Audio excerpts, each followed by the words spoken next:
నాగేశ్వరరావు ఉంటారు. ప్రస్తుతం మనతో సీనియర్ జర్నలిస్ట్ పాషం యాదగిరి ఉన్నారు. సో ఈ విధంగా చూస్తారు, ఇదే ట్రెండ్ తెలంగాణ వ్యాప్తంగా కంటిన్యూ అవుతుంది. మెదక్ బై ఎలక్షన్ నుంచి ఇప్పటి వరకు అప్రతిహత విజయాలు సాధిస్తుంది టీఆర్ఎస్ పార్టీ.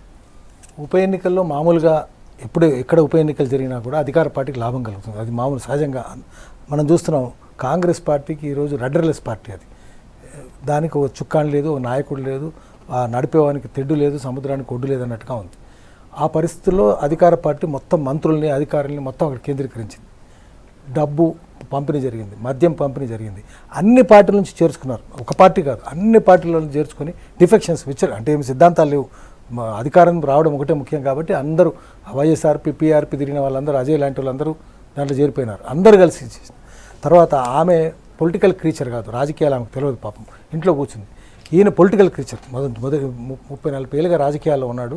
ఈయన చూస్తే జనానికి ఈయన పొలిటికల్ క్రీచర్ కనిపిస్తుంది. ఆమె రాజకీయ భాష మాట్లాడలేదు, గృహిణిగా ఉంది కాబట్టి ఆమెను చూస్తే జనానికి ఏమి రాజకీయ నాయకత్వం అందిస్తుంది అనే ధైర్యం రాదు.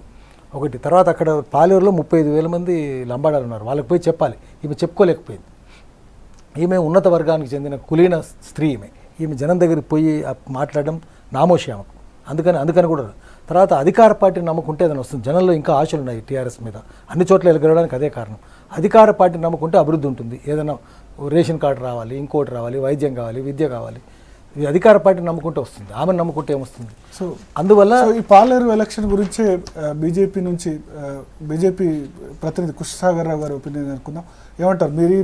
మీ ఎలక్షన్లో కంటెస్ట్ చేయలేదు, ఎవరికి కూడా సపోర్ట్ చేయలేదు, ట్రెండ్ అయితే కంటిన్యూ అవుతూ వస్తుంది. మెదక్లో మీ మీద అప్పుడు పార్లమెంట్ ఎలక్షన్లో గెలిచినప్పటి ట్రెండే ఇప్పటి వరకు కూడా కంటిన్యూ అవుతుంది. సో దీనికి బ్రేకులు పడే అవకాశాలు కూడా దరిదాపుల్లో కనిపించట్లేదు. అంటే ఇప్పుడు మొదలుగా భారతీయ జనతా పార్టీ తరఫున తుమ్మల గారికి శుభాకాంక్షలు, టీఆర్ఎస్ పార్టీకి కూడా శుభాకాంక్షలు.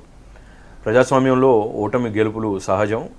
ఈ పర్టికులర్ ఎన్నికల్లో అయితే మేము పార్టిసిపేట్ కూడా చేయలేదు, ఎందుకంటే మాకంత ప్రజాబలం లేదనే మేము పక్కకు తప్పుకున్నప్పటికీ మీరు చూస్తే ఈ ఓటింగ్లో ఏదైతే వాటి ఏమంటారు ఓట్స్ వేరే వాటికి పడ్డాయి కదా, నోటాకి పడ్డ ఓట్లు చూస్తే కొంచెం ఇంక్రీజ్డ్ ఓటింగ్ పర్సంటేజ్ ఏదైతే భారతీయ జనతా పార్టీకి ఉన్నదో అదంతా నోటాలను పడ్డట్టు తెలుస్తూ ఉన్నది. సరే న్యూ డెమోక్రసీ వాళ్ళు వాళ్ళది అంటున్నారు, బట్ మేము కూడా అనుకునేది ఏంటంటే మేము తటస్థంగా ఉంటూ ఎవరికి ఓటేయకుండా నోటాకి వేసినట్టు కనబడతా ఉన్నది భారతీయ జనతా పార్టీ శ్రేణులు.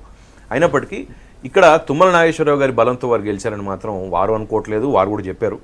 తప్పకుండా కూడా టీఆర్ఎస్ పార్టీ టీఆర్ఎస్ పార్టీ గెలుపు ఏ విధంగా వచ్చిందనేది కూడా ప్రజలకు అందరికీ తెలుసు. వాళ్ళ బలం 4,000 నుంచి 40,000 మెజారిటీకి ఎట్లా వచ్చింది ఈరోజు, అది 2 సంవత్సరాల్లో. అంటే ఉన్న పార్టీల బలాలన్నీ, అన్ని పార్టీలు, తెలుగుదేశం పార్టీ కానివ్వండి, కమ్యూనిస్టులు కానివ్వండి, కాంగ్రెస్ కానివ్వండి, అందరినీ తీసుకొని లోపల పెట్టుకున్నాక ఇక ఎట్టి పరిస్థితుల్లో అది ఆ ఎన్నిక ప్రీగాన్ కంక్లూజన్ తప్పించి పెద్దగా సర్ప్రైజ్ వచ్చింది ఏం లేదు, ఇక్కడ ఎవరు షాక్ అయింది కూడా లేదు. అయితే ఒక కాలచక్రంలో పొలిటికల్ సైకిల్లో ఒక ఫేజ్ నడుస్తూ ఉన్నది. వాళ్ళు తెచ్చింది వాళ్ళు కాదు, ఇచ్చింది వాళ్ళు కాదు, అయినప్పటికీ కూడా తెలంగాణ రాష్ట్ర సమితికి ఆ ఓనర్షిప్ వచ్చింది. మేము టీడీపీతో కలిసి ఉండడం వల్ల మాకు ఆ ఓనర్షిప్ పోయింది. కాంగ్రెస్ కి ఇచ్చిన పార్టీ ఉన్నారు.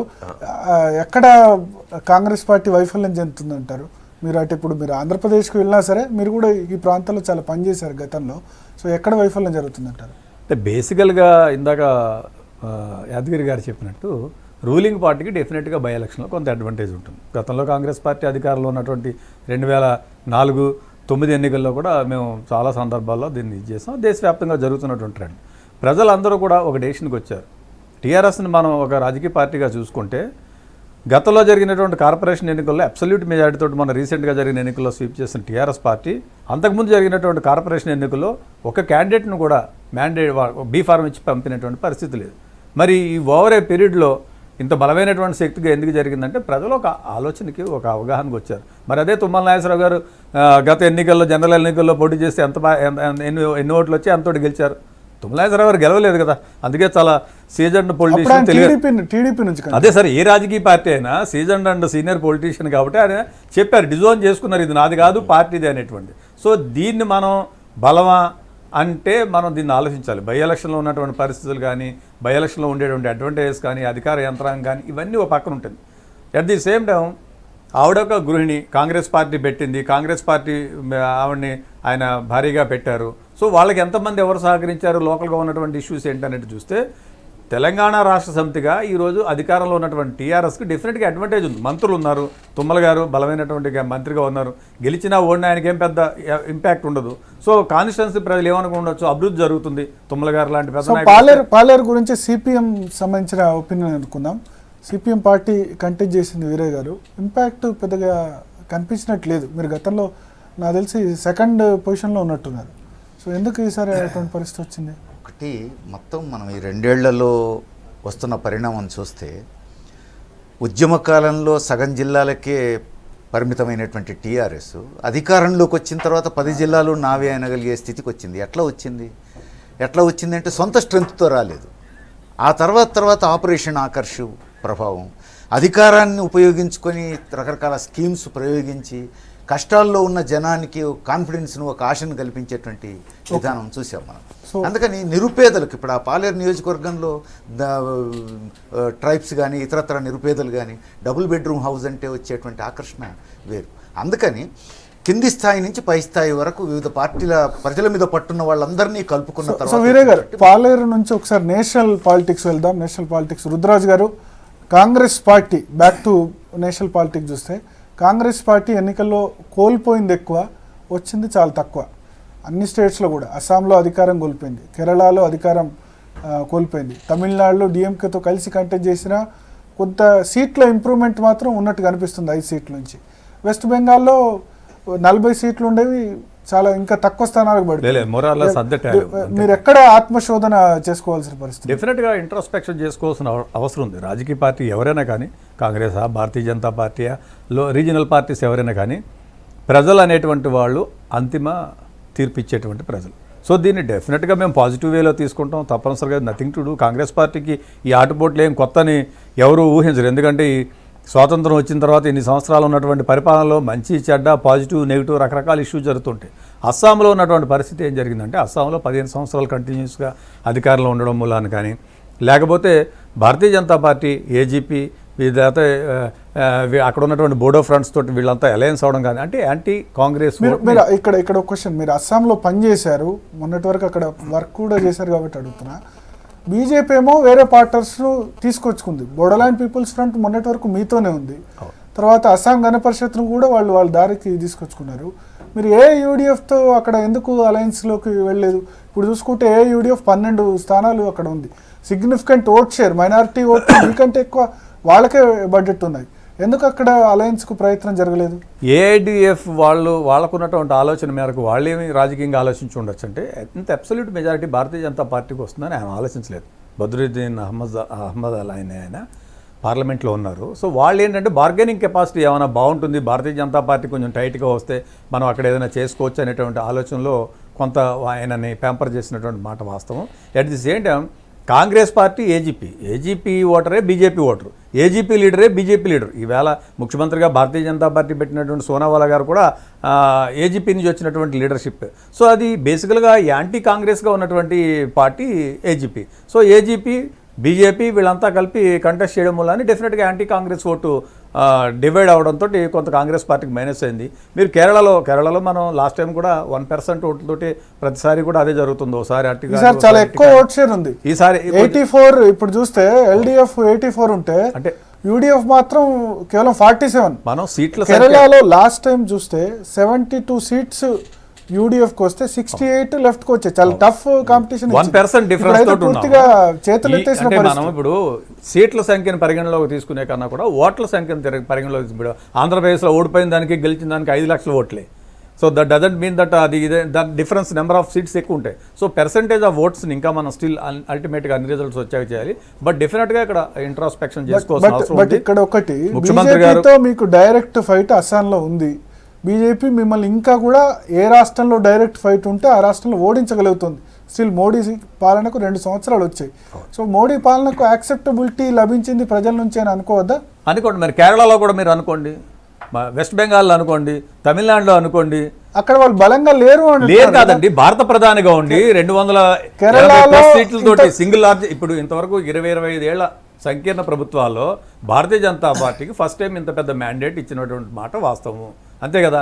ఒక సీట్ వచ్చి మేము పెరిగామని ఆనందిస్తారంటే ఆనందించమనండి. ఇప్పుడు దీనికి మీరు ఓన్ చేసుకునేటప్పుడు, అస్సాంలో మేము పెరిగామని ఓన్ చేసుకునేటప్పుడు, కేరళలో మీరు హౌ కెన్ యూ డిజోన్? మీరు తమిళనాడులో ఏ విధంగా చేయగలుగుతారు? వెస్ట్ బెంగాల్లో ఎన్నిసార్లు కృష్ణాగర్ గారు మీరు చెప్పండి. ఆయన ఆర్గ్యుమెంట్ ఏంటంటే బీజేపీ ఓన్లీ అస్సాం రిజల్ట్స్తో సాటిస్ఫై అయితే సరిపోదు, మిగతా స్టేట్స్లో పర్ఫార్మెన్స్ ఎలా ఉందో అలాగే ఉంది అని ఆయన అంటున్నారు. అంటే ఇప్పుడు సరే వారు డిఫెండ్ చేసుకోవాలి పార్టీని, కష్టతరమైన పరిస్థితుల్లో ఇంకా ఎక్కువ డిఫెండ్ చేసుకోవాల్సిన అవసరం వస్తుంది. నేను కఠినంగా ఉండదలుచుకోలేదు. కానీ ఇక్కడ ఇష్యూ ఏమవుతుందంటే, సరే వారు రిఫ్లెక్ట్ చేసుకుంటా ఉన్నారు, పార్టీలు రిఫ్లెక్ట్ చేసుకోవాల్సిందే. మేము పెరుగుతున్నాం, వారు తరుగుతూ ఉన్నారు, అది అర్థం చేసుకోవాలి. మేము 2 నుంచి 283కి వచ్చాం. తర్వాత రాష్ట్రాన్ని కలుపుకుంటా పోతా ఉన్నాం. ఇప్పుడు మీరు మహారాష్ట్రలో ఎక్కడ ఉన్నారు, మీరు మధ్యప్రదేశ్లో ఎక్కడ ఉన్నారు, మీరు రాజస్థాన్లో ఎక్కడ ఉన్నారు అని నేను కూడా అడగలుగుతాను. కానీ నేను కేరళలో లేవు అంటే అది చారిత్రాత్మకం కదా. మేము హిస్టారిక్గా కూడా మాకు సౌత్లో మేము ఎప్పుడు కూడా మాకు ఆర్గనైజేషన్ లేదు, మాకు ఆర్గనైజేషన్ డెవలప్ చేసుకునే పరిస్థితులు ఉన్నాయి. ఇంకొక విషయం ఏంటంటే, కాంగ్రెస్ పరిస్థితి జన నిరాదరణ పక్కకు పెడితే, ప్రజల నిరాదరణ పక్కకు పెడితే వాళ్ళు సహకరిస్తలేరు, కరెక్టే, రాజకీయాలు కూడా సహకరిస్తలేవు కదా.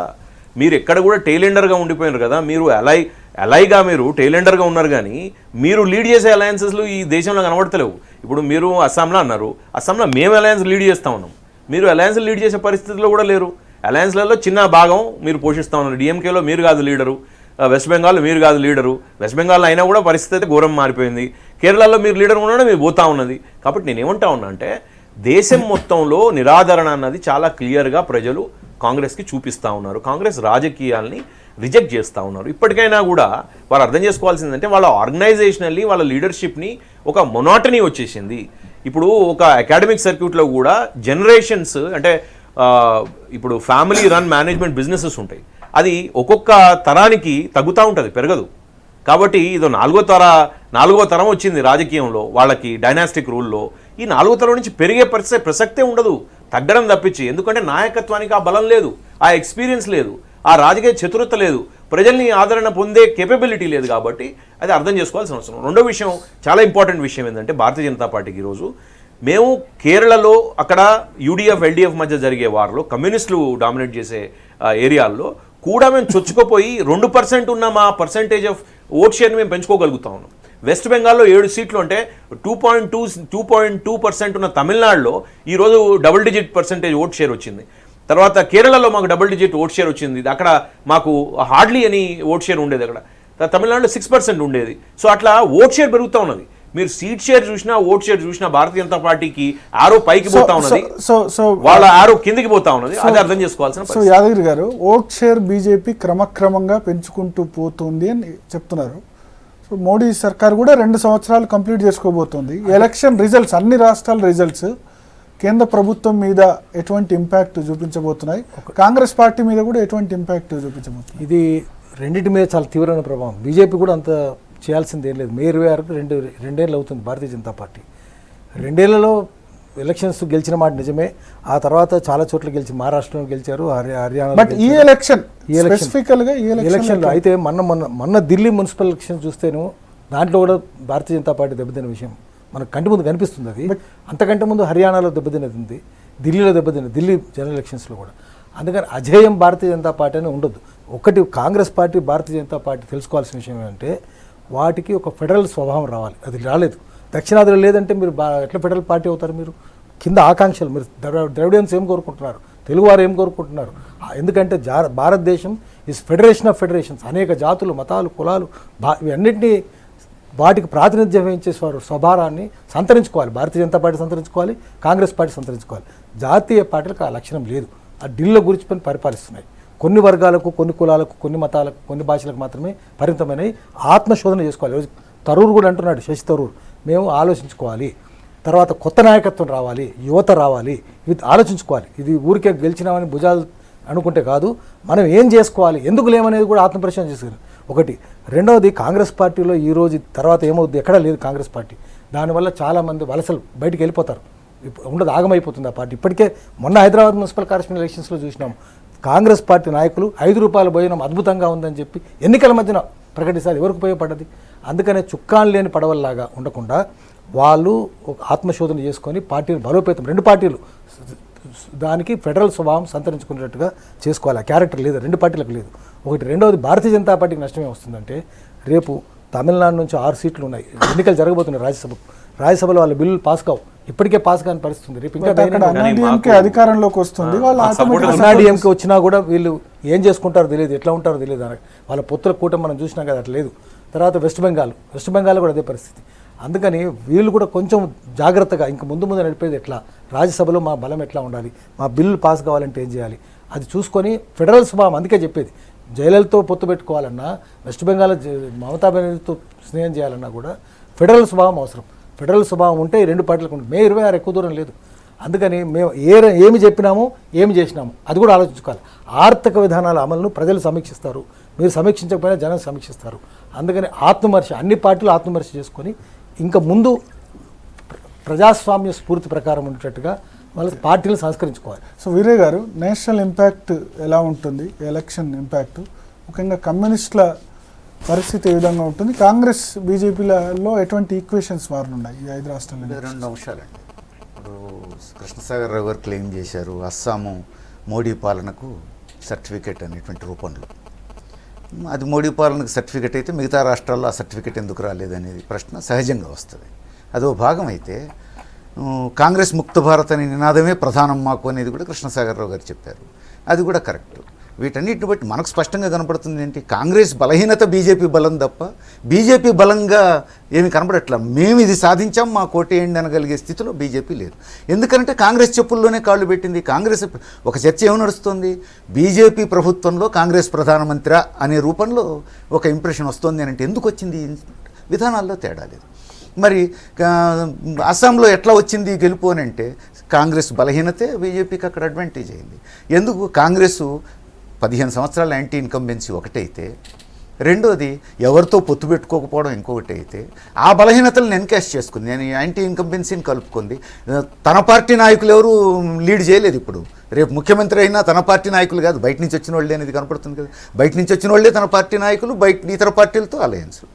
ఆ రూపంలో ఇతర పార్టీల బలం తన బలంగా చూపించుకునే పరిస్థితే తప్ప మోడీ పరిపాలనకు సర్టిఫికేట్గా తాను సాధించిన ఓటు ఎక్కడ మనకు కనపడట్లేదు.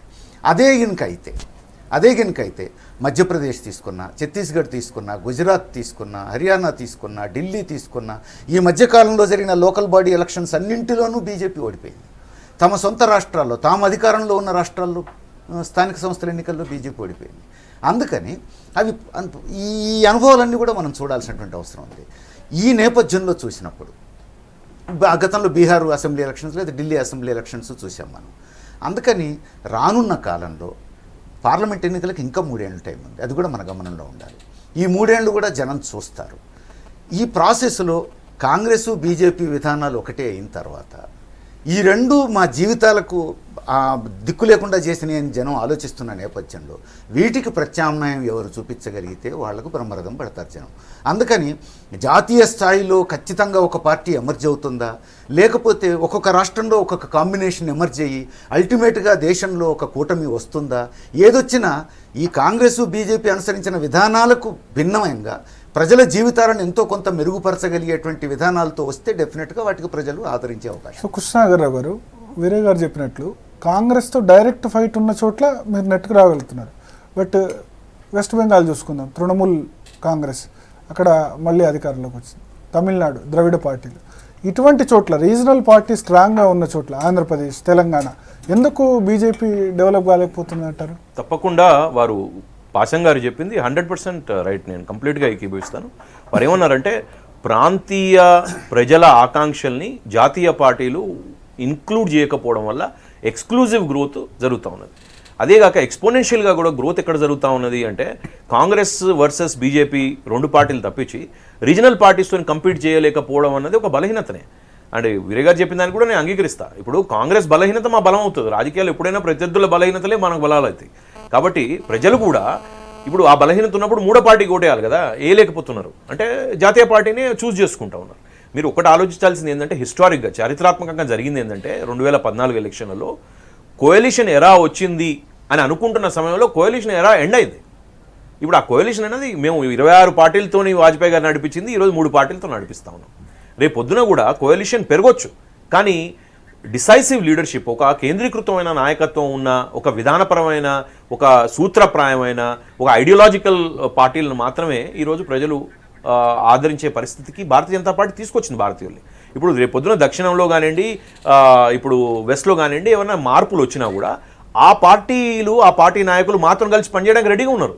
కాబట్టి ఇద్దరు మాతోనైనా డైరెక్ట్గా గెలుస్తూ ఉన్నాం మేము రాష్ట్రాలు, లేకపోతే మా అలయన్స్ పార్ట్నర్లు, లేకపోతే అవుట్ సైడ్ పార్ట్నర్ల వల్ల. ఇప్పుడు వారు రాజ్యసభ గురించి మాట్లాడారు. జయలలిత గారు తప్పకుండా కూడా మేమందరం కోరుకున్నాం జయలలిత గెలవాలని. ఎందుకంటే డిఎంకే ఉంటే మా కాంగ్రెస్కి ఇష్యూ, వాళ్ళకి స్ట్రెంత్ వస్తుండే. కానీ ఏఐడిఎంకే వచ్చింది కాబట్టి తప్పకుండా ఇంతకుముందు కూడా వారు మాకు సహకరించారు రాజ్యసభలో, ఇప్పుడు కూడా సహకరిస్తారు.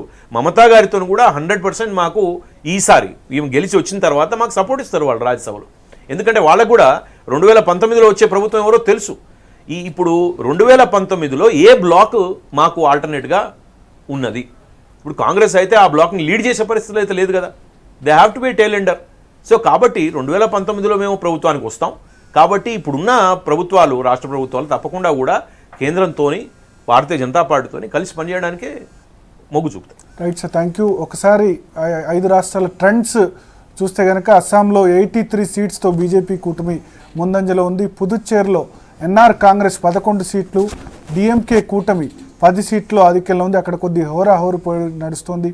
తమిళనాడులో అన్నా డిఎంకే 126 స్థానాల్లో ఆధిక్యత ఉంది. అక్కడ సింపుల్ మెజార్టీతో జయలలిత అధికారంలోకి వచ్చే అవకాశం ఉంది. వెస్ట్ బెంగాల్లో ల్యాండ్ స్లైడ్ విక్టరీని తృణమూల్ కాంగ్రెస్ అధినేత్రి మమతా బెనర్జీ సాధించిన పరిస్థితి కనబడుతుంది. సో చర్చలో పాల్గొన్న గిడుగు రుద్రాజు గారికి, కృష్ణసాగర్ రావు గారికి, వీరయ్య గారికి, పాషం యాదగిరి గారికి అందరికీ ధన్యవాదాలు. నెక్స్ట్ అప్డేట్స్ సంగప్ప అందిస్తారు పాలేరు ఎలక్షన్ గురించి.